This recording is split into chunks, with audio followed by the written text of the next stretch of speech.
రెండు పూర్ణాంకాల మధ్య భేదం 66. ఆ రెండు సంఖ్యల నిష్పత్తి 2:5 అయినా ఆ రెండు సంఖ్యలు ఎంత? మనకి ఇక్కడ రెండు సంఖ్యల నిష్పత్తి 2:5. అంటే దీన్ని మనం 2x, 5x అనుకున్నట్లయితే, అయితే ఈ రెండు పూర్ణాంకాల మధ్య భేదం 66 అన్నాడు. అంటే వీటి యొక్క భేదం అంటే అప్పుడు ఏం చేయాలి? 5x - 2x భేదం. కానీ లెక్క ప్రకారం మనకు వీటి యొక్క భేదం 66 ఇచ్చాడు. అంటే ఏమవుతుంది? 3x = 66, 66/3, 3 22 66.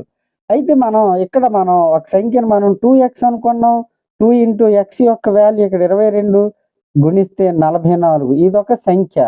అలాగే 5x = 5 × 22, 5 22 110.